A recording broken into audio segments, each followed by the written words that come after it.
I bless you. Allow me to recognize. Manna, wait, manna, wait, manna, wait, manna nikafika wetu, wait, manna nikafika wetu, wait. Come and respond to the Baraka Bati, manna, wait, manna, wait. For the fact we are taught discipline in the history of our party,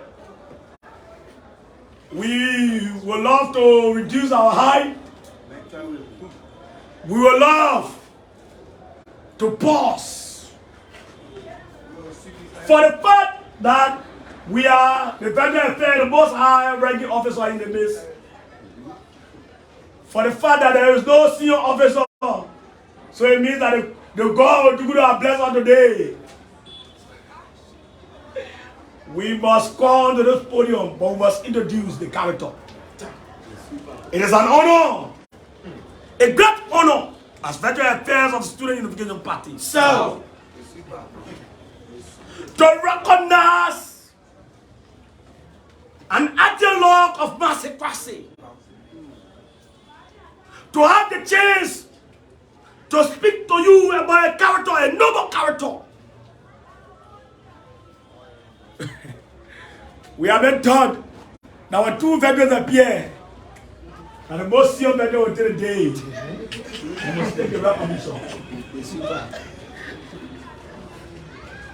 Before we decimal point ourselves to the point of negative 0.00.00.00, all the zeros in the wall, because we are not worth his service to this party can never be spoken by men and me. He's a man who has served the masses. If you follow the track record speaks volume. For the day he began, still about the Banga Party, he got the indoctrination of massacracy. Integrity, agon, you. This is a man who has walked with the doctrines of massacracy all around him. And that is why he appeared with a broom. The broom.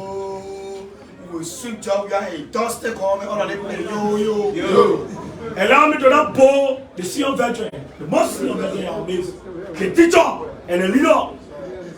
In the time when Tiawan grabbed our land, when he grasped our land, in the face of Tiawan, there were only a few men that would challenge the Tiawan court and the despotic regime of Mr. Doe.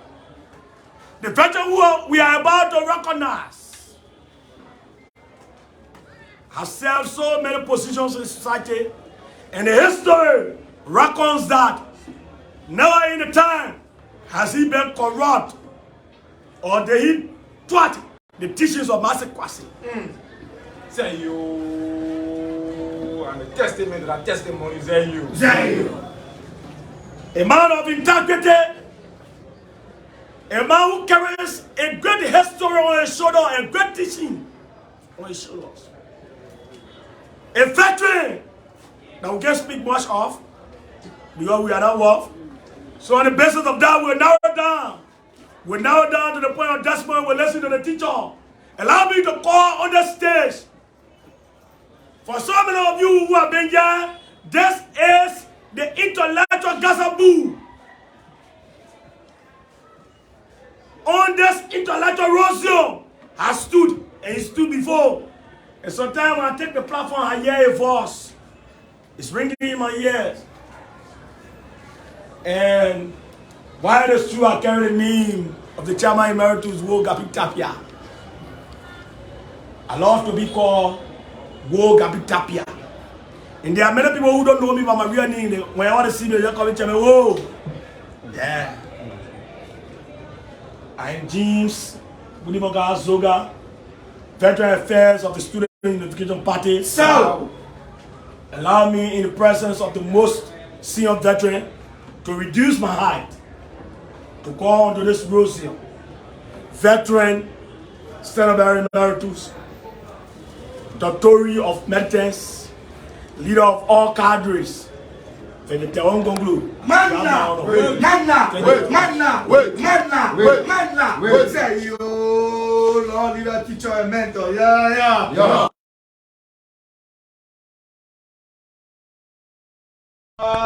Consultor of Maze class. Yeah. It like the akon.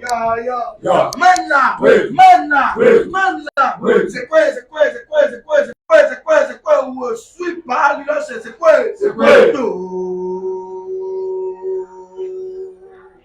See leadership, you pray leadership. Yo. Muno. The two struggle killed by cowardly people based on their principles. Comrade Wogabi Tapia, Tunia Richardson, Wiri Deba, Ndobo, and so many comrades who, because of their stance on making Liberia a better place, were identified during the war and killed, not accidentally, but because of where they stood when it comes to the interests of the Liberian people. A luta continua.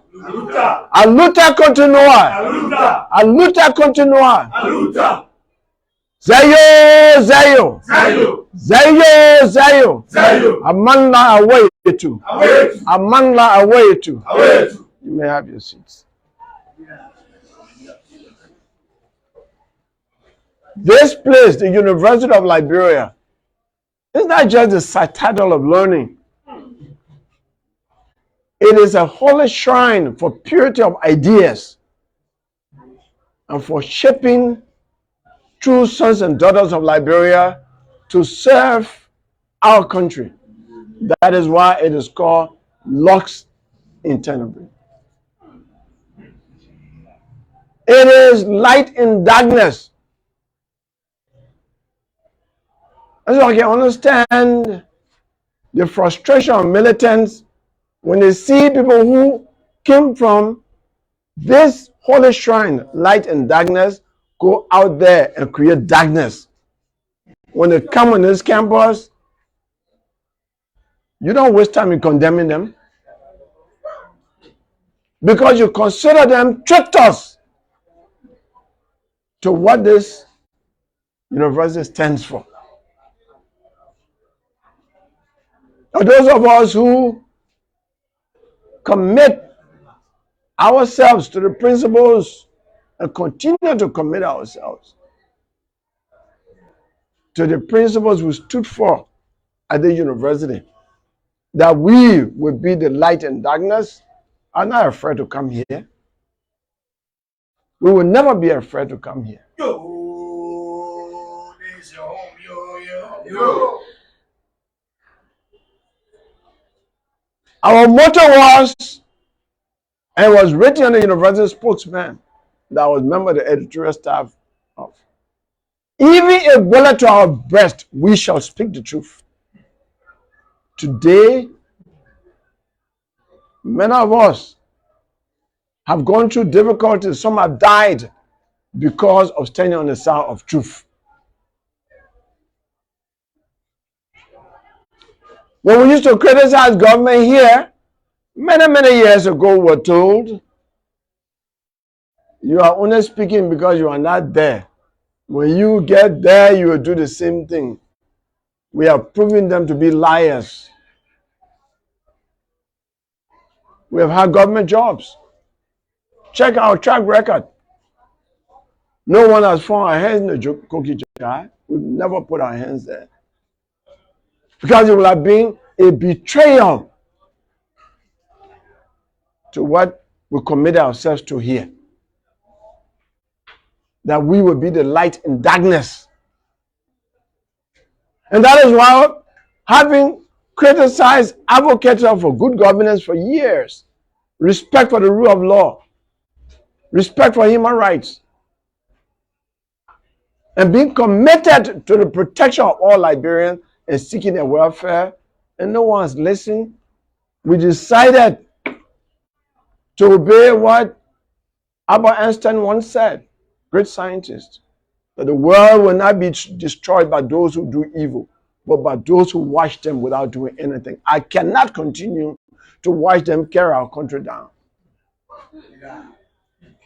That is why I've come forward. I've stepped forward so that the principles that we stood for here can be translated into actions. A better Liberia is possible. Government is not a place to steal. It is a place to serve. And we have to teach them so that we lay a firm foundation for you comrades to step in tomorrow and lead our country to continuous peace and greater heights, later on prosperity. It is possible. Liberia is not a naturally poor country. Liberia is poor by choice. We are poor because on election day, we elect people who had lacked the capacity and commitment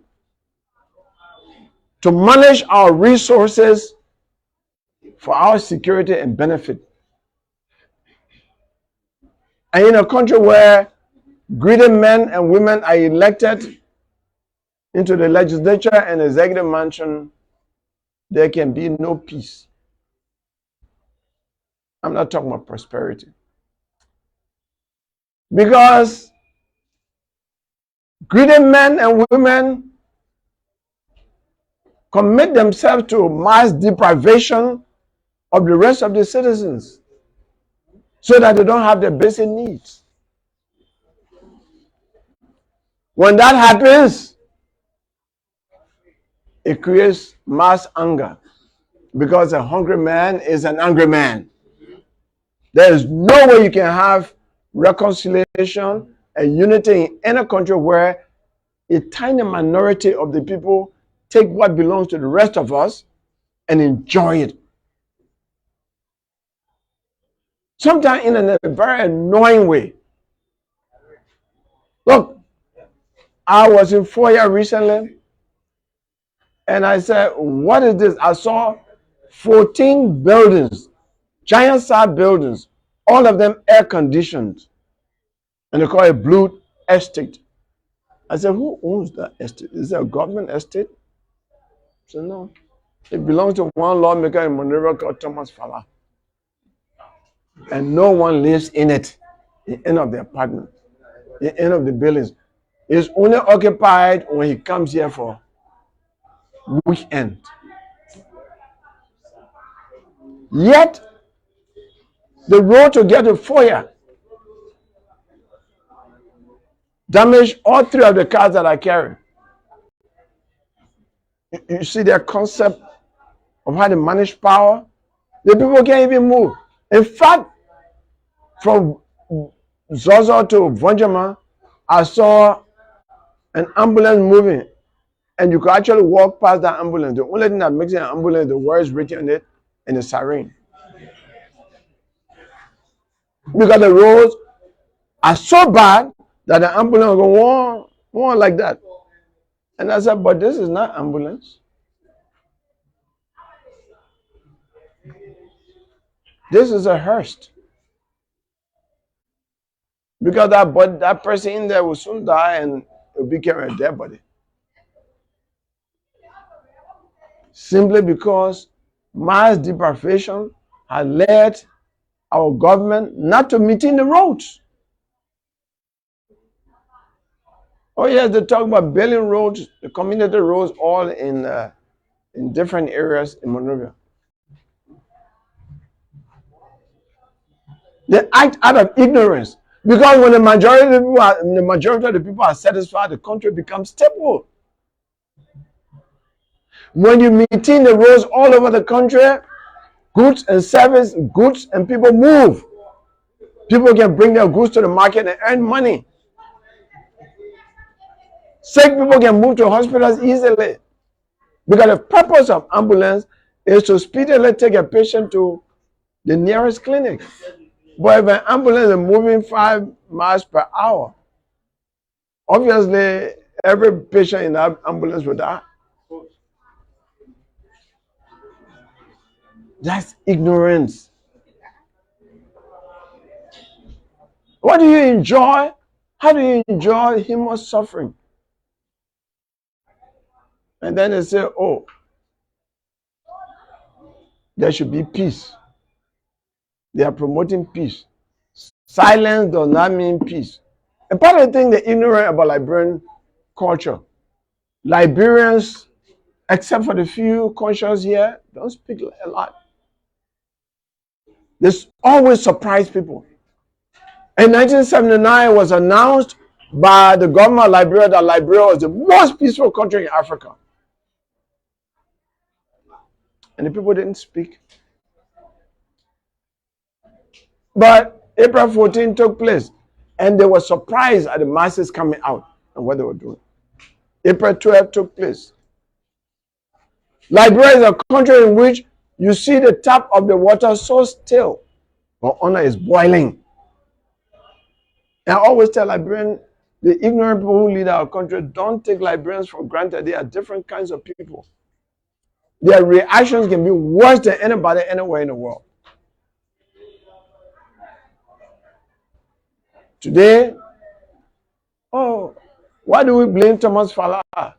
In less than 6 months, in less than 8 months, our president built for the 7-story building. And everybody else started building. The leadership, our example, is what people respect. That's what people follow. It's not what you say. And they deprive so much. And now in election year, and the president and his vice president have become advocates. The president says, oh, the civil servants, no, their salary need to be $150. You mean they have civil servants making $45?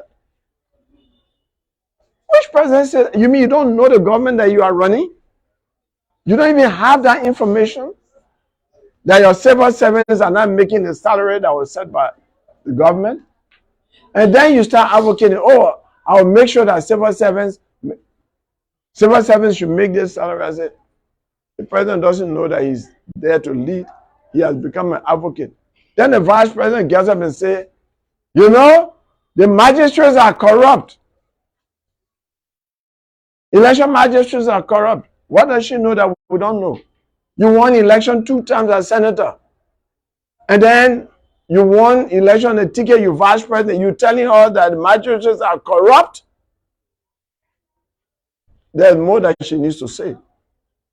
Say, oh, Councillor Gongloe, I read today's paper. Councillor Gongloe took me out of context.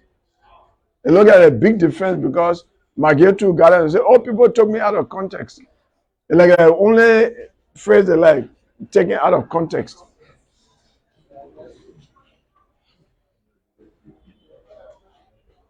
Oh, we need to transfer the magistrates. These magistrates are corrupt. Who are you advocating to? You are heading the government. And that's our problem. They don't even know that they are heading government. From the day of inauguration, they have been campaigning. They are not focused on running the government, or managing the government. They have been campaigning for ever since. I think I've been staying in opposition for 12 years. They didn't even know that there was no more opposition. They were in government and they were speaking. They were accustomed to speaking, criticizing. Who are you criticizing? You're criticizing yourself. Government is a unit. But how do you say that the magistrates are corrupt when you elevated one magistrate called Basi Pamba from Bonkante to becoming a commissioner? Promotion is based on merit, right? Yes. And I'm sure the students here are not confused because this is a citadel of learning.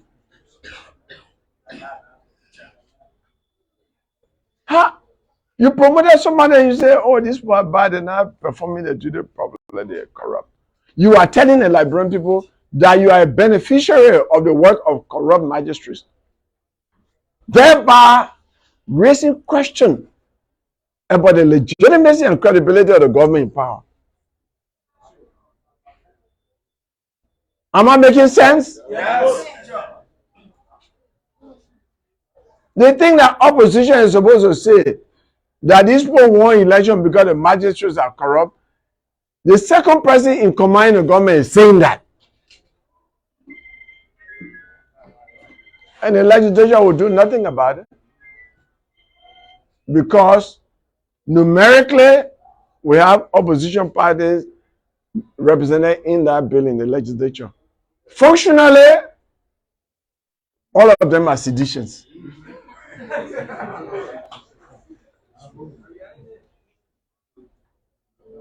Functionally, they are all one party. That's why I hear in our house. They just sing the chorus.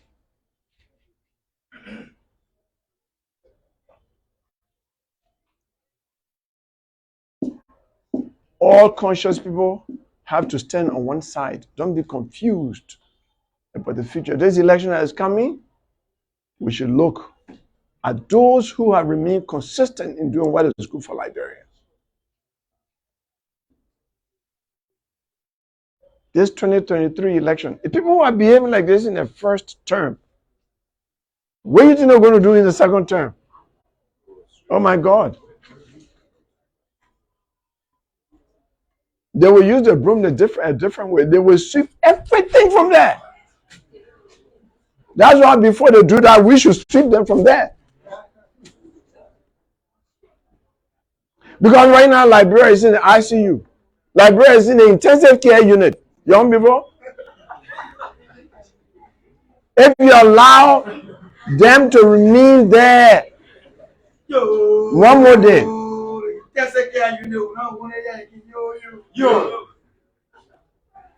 from the intensive care unit or graveyard. So, and they will not be doing it by force. So if we Liberians vote to go to the graveyard, then we should not have anybody to blame. And I think Liberians should learn.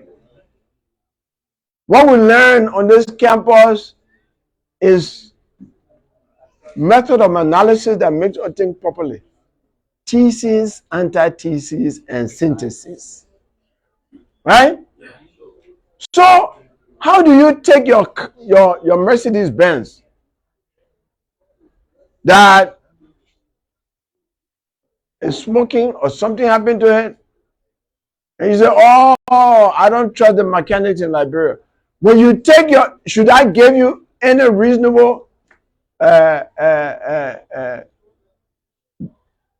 reasonable decision to say, you know what, I'm taking my Mercedes to a carpenter to fix because I don't trust all the mechanics. Some of them delay, some of them charge so much, some of them do this. Only another mechanic can correct another mechanic. The carpenter has hammer. Take your Mercedes to the carpenter, you will hammer it. Put nail everywhere. As is happening today. And then you say, so who do you blame? You blame yourself. Because the carpenter did not impose himself on you. You took your Mercedes to the carpenter. The government in power did not impose itself on us. They waited for 12 years. And we decided, we tired with these politicians, man. Let's take a footballer.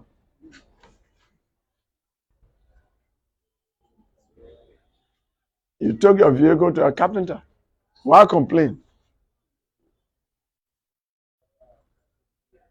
You see, I'm talking about free education from the foundation.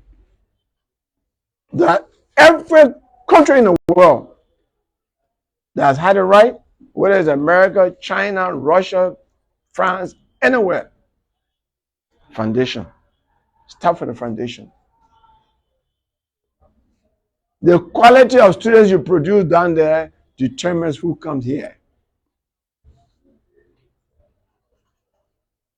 But the people who, everybody can use the expression, hope for change, they say change for hope. Everything is upside down.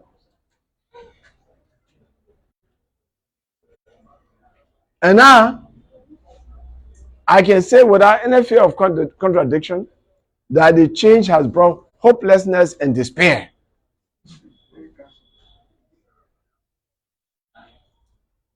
But we are to blame.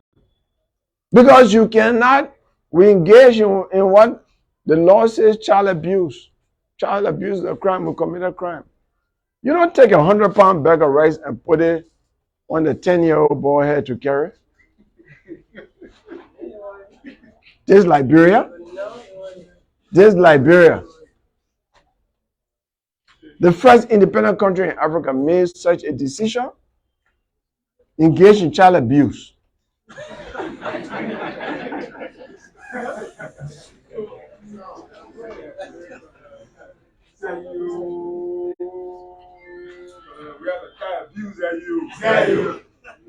You see, I'm helping him. I'm sympathizing with him because he's a victim of child abuse.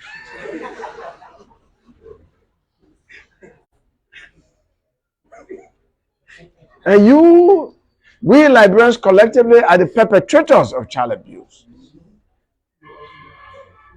So we should not continue. We should not continue to abuse him. Let us just let him go. On October 10, let's just let him go. You see, I'm 66, going 67. And you made a child look much older than me now.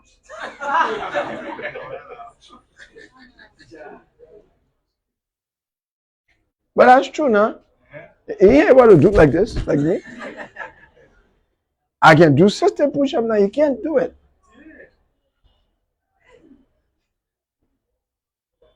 So, in all fairness to him, let us just let him go. Let us not be child abusers again. When you commit a crime the next time, you can be forgiven. But the world will not forgive us the second time. They will commit child abuse. Because up to now, the child has not grown yet. You see, he's still dancing booga dance. He's doing all kinds of things. When you should know that one of the things to do as a leader is to encourage the talents in your country. Because when the president dances one music, that's free promotion. The musician makes a lot of money. Why you don't do it to your people? You see, when I become president, and I'm not using it because I know by your votes I will be president. When I become president, this will be the Liberian tailors will make money. I want to Benson Street, I say, I'm your candidate. Because the Liberian tailors will make money. We appreciate our indigenous clothing. Because what the president wears is what people wear. And what this president is wearing is nothing indigenous. People might even start growing cotton in Liberia.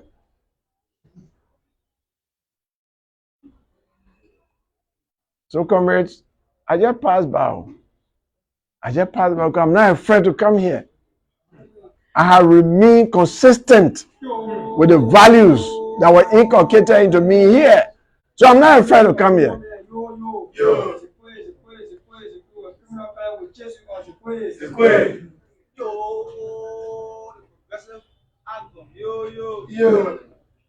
There is nothing in government that bites people to become corrupt. They're so they used to say, when you get there, you'll do the same thing. Nothing. They didn't get much student in government that when it bite you, you just lose your whole mind and become corrupt. No, it's deliberate. Don't forgive them and say, oh, it is deliberate. And don't you follow that view that it doesn't make sense when they say, I leave the person stole, but he paid a horse's ear. Stealing is stealing. There's nothing moral about stealing. At least he built horses here. At least he invested here. I challenge you to go out to educate the Liberians. You are the light in darkness. Go educate them. Tell them this election must be based on message and track record and not money. Because when you eat, one day, as soon as you visit the latrine and come back, then what? So you live in 6 years of trouble?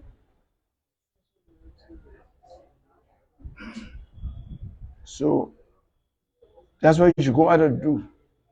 Tell them, what are you coming for? There are 4 cardinal things that is resonating that the people like. We'll fight corruption. That one I'll talk about it. We'll maintain rule of law. There will be you know who I am here. You are a Liberian and you'll be subject to the same law. If you commit an offense, the same way a janitor will be treated, you can be minister, that's how you'll be treated for that offense. We'll make sure that our health system is improved. Why? How will it be improved? As president, I will pay surprise visits to clinics and hospitals. And when I get there, say, Mr. President, they want to hear somebody will be fired that day and sent for investigation. And we'll make sure that all pregnant women, children under the age of 5, all people 65 years and above, will have free medical treatment at all clinics and hospitals. Today, Liberia is among the 10 countries in the world that report the highest rate of death among pregnant women. So that is a national emergency. We have to stop that. We also report high infant mortality rate and high death among old people. We need to have free education from the foundation. From kindergarten to 12th grade to be free, government buy them copybooks, pencils, pens, textbooks, and feed the children. So that no family can have excuse not to send a child to school. It's happening in other countries. We need to open free trade school for the young men on the motorbikes to learn trade. If you're a carpenter, you can make money in your own time, even if you get a job. You tailor, you mechanic, you electrician, all these things.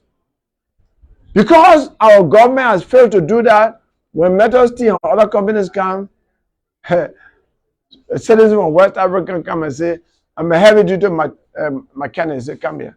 I'm a heavy duty operator, come here. I'm a nurse, I'm a this. They call all their trades, they say, come here. Then they ask the Liberian young boy, what can you do? Anything. Because the governments in the West African countries are training the young people, preparing them for job market. Liberia is not doing so. So in our own country, we can get jobs. Citizens from other countries get jobs. And then we start demonstrating. They come, they want to employ people from the country. But the people from the country can do anything. And there's no job in the company called anything. It is dereliction of duty by the government. It's failure to prepare a young people for job market. We have to change that. The 10-year-old boy does not understand that.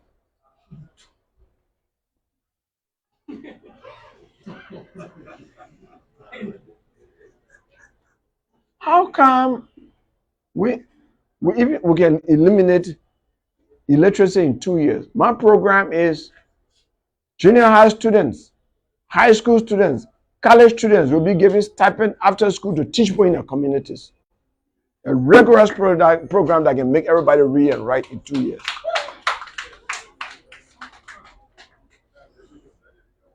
Does it make sense? Yes. You leave school, you got 10 persons to teach in your community. Look at the thousands of students there. Each of them is teaching 10 illiterate people in Monrovia. In 1 year, everybody in Monrovia will learn to read and write. It is doable when you think about it. The truth that when Where there is a will, there will always be a way. They're not thinking about it. That's why it's not done. If you can't read and write today in the world, you're not living, because the world is operating by this thing. And only you can read and write and you can use it. We need to grow rice here. That's the only thing we consider food in Liberia. Because people are sitting down now, we bring a big bowl of yam here with chicken gravy, we all eat it. 7 o'clock, when I ask you, have you eaten today? He said, Cllr Gongloe, I'm not eating. I just ate yam today, but I'm not eating enough food. And I always say, so if rice is what we consider food, let's grow it. The only way to make rice available and to keep the price of rice down is to grow it. And government must have a program for increasing the growing of rice. Today, there are cutlasses and what we can use. That kind of archaic method of farming. I know it. Then we say we are the oldest independent country. The only way to grow plenty rice in the country is to mechanize farming. I have a program for government to buy farming machines distributed among all the farmers in the country through the farmers cooperatives. And farmers will make rice farm big like Firestone. And farmers are making rice farm big like Firestone, Cocoa Pie, and Golden Valerian, and all of that. And our sort of rice farm, will we go without rice in the country? Will the price of rice ever go up? In fact, rice might not even be one of the commodities on the market because it will be everywhere. We might gradually become a rice exporter because we have a rich soil. You can plant rice in Liberia one place 4 times. In 4 years, it will give you the same yield without using fertilizer. That's how rich Liberian soil is. And look at us. And we make the military grow rice because we have to declare war against hunger. Since 1908, when the frontier force was established, we've been paying the military, buying a uniform, buying them, going to fight war, and they are not for one war.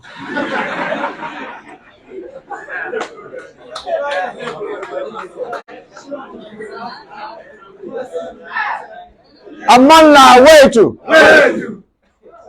Even to fight rebel, we're hard for them. So,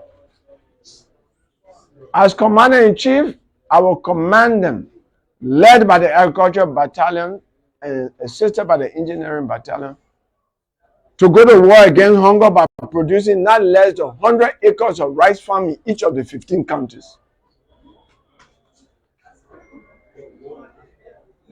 Does it make sense? Yes. Because right now they are sitting there, we're just paying their salary every month. They are dreaming on the economy.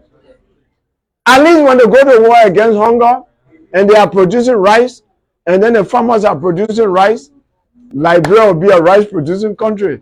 Instead of spending over $200 million to import rice, we might be making $500 million in exporting rice to Mali or Burkina Faso and all the other countries that are desert countries but eat rice. Then Liberia will be respected. A better Liberia is possible. You barely rose in Monrovia, you claiming, a government has to be truthful. To lead, you can't have a government that is lying to the people, teaching the young people how to lie. How do you say from J.J. Robert to town to now you are building more roads than any president? What is that? The road that Topman built from Totota to Kepamos alone. Anything near that? President Salim had all her problems, but she built road, she paved all the streets of Monrovia, Broad Street, everywhere. To even move from North Street to the LU campus, taking 1 hour because the road was so bad. Then she built from Coca-Cola factory to Guinea border, first term. Build another road to Buchanan, first term. And you jump on a message and the erroneous claim that your government,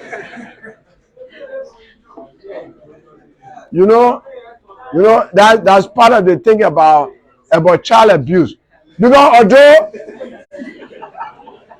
that part of the thing about child abuse, so the child is carrying a 100-pound burger, and instead of taking it from the child head, you hold it here, you can make it. The people in government now are writing laws for the president to read during his State of the Nation address because he has no ability to edit. So everything they give me, they're real like that. So the people in government say abusing the child. Say abusing the child. So we must get relief to that child so that he doesn't suffer continuous abuse. What is true is that no government of Liberia has had a president and officials of government build so many private homes for themselves. They are the most in the whole history of Liberia. No president of Liberia has built, in fact, President Weah has built more private buildings for himself than all of the presidents from J.J. Roberts combined.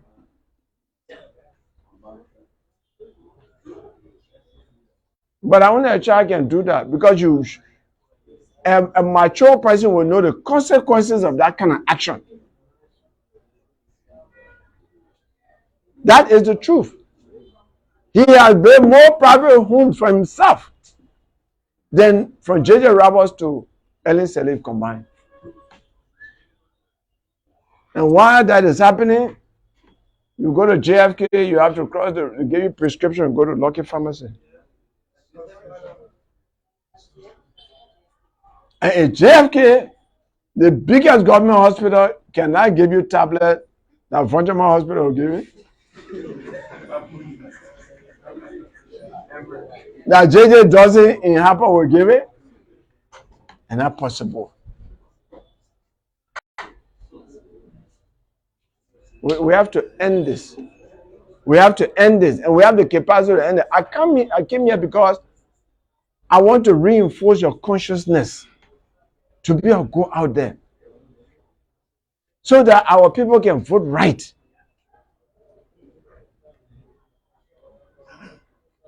And I heard my friend, my little brother, the Minister of Defense, threatening Liberian people, you cross the line, the military was stepping.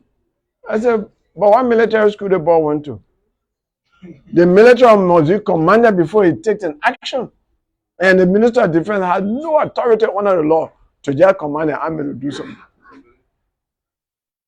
And the military role is to defend us against external threat, which hasn't happened.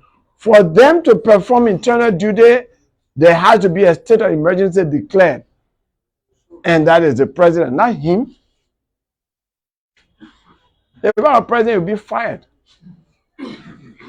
immediately. Because why you want to subvert the Constitution? That's a treasonable statement. That you move against the people of Liberia. Who gave you that authority?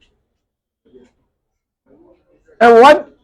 Now, that statement creates some thought. What do they intend to do? Do they intend to conduct fraudulent elections and expect that people will react in a way that is not lawful? Because of course, when you do something that's so annoying, people reach a sense of temporary insanity and it will get out. And there's nowhere in the world where under those circumstances the military have prevailed. Unless it doesn't know history.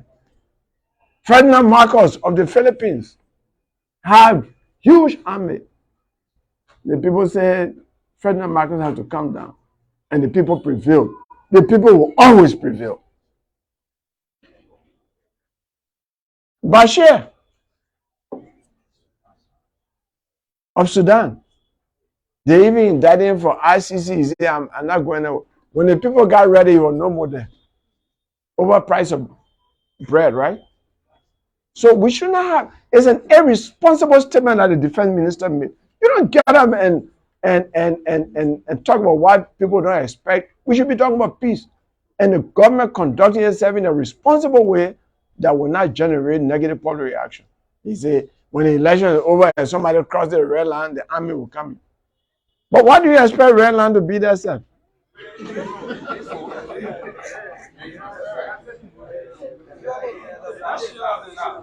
Well, what are you planning? But I am telling them, they must be guided by history. No president of Liberia has done anything, has done something wrong to our election or, and survive.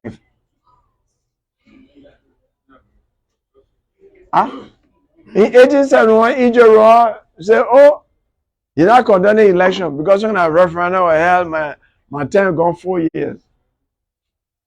The people of Liberia at that time removed him and charged him with treason.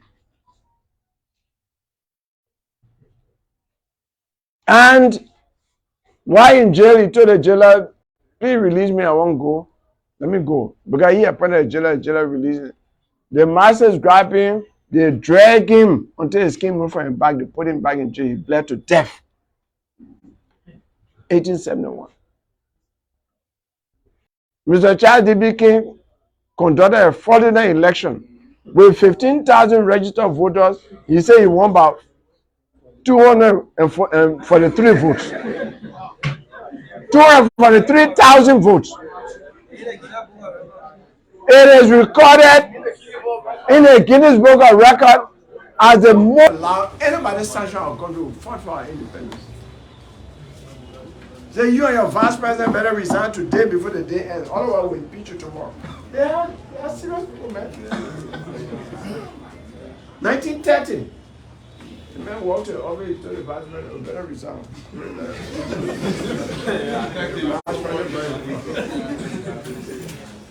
And Liberia was not sanctioned. God, 30 people sitting there. Numerically, they are opposition. Functionally, they are no opposition.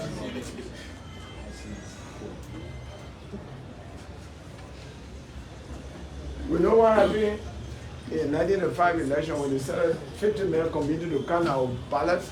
In the end, the president in power did not end his term. Nobody jokes with Liberian nation go free. So they better be guided by history. If they are not guided by history, and they take the Liberian people for granted, Mr. Chief of Staff can even create a 10,000 army. The people of Liberia will prevail.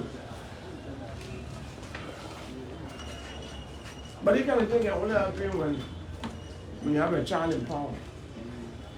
Because action should be taken immediately against that kind of person to show that that statement that that man is making is not coming from me, I'm not part of it. Liberia deserves better. We've been here since for 175 years, and all of the countries in Africa are going ahead. We are running behind. That level of retrogression should be stopped. A better Liberia is possible. Look at Botswana. Some of the things are insulting. Botswana gained independence in 1966. 119 years after Liberia's independence. It is a landlocked country. 70% of Botswana is covered by the Cllr Desert. Only 30% then they have and using that land to grow food and to raise animals, to the extent that it is an exporter of meat to South Africa and other countries around. Then it has only diamond and is counted as, among the richest country in Africa and among the fastest growing economies in the world. Botswana, because of one thing, good leadership. They have never chosen a child to lead a country.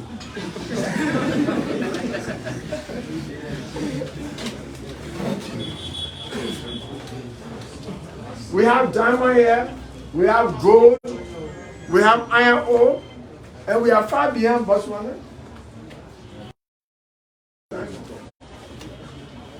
That's why I say Liberia is not naturally poor. We are poor by choice. Let us change that in October, because a better Liberia is possible. Amanda, way to. Manna, manna, manna, manna. There you, Lord. your teacher and mentor. Say you. Say you. Little say you. Manna. Thank you very much. Thank you very much. Thank you very much. Let me correct one historical fact. I was vice senator, but I became chairman of the party after we were defeated by Kwame Clement and led the party to victory with 351 vote difference with the opposition. Thank you very much. Manna. Way to. Manna. Way to. Manna. Way. Manna. Way. Manna. Way. Manna. Way. Manna. Way. Manna. Way. Manna. Way. Say you. This is better. Say you. Say you. Say you. Way. The party of Venezuela. What's up, boy?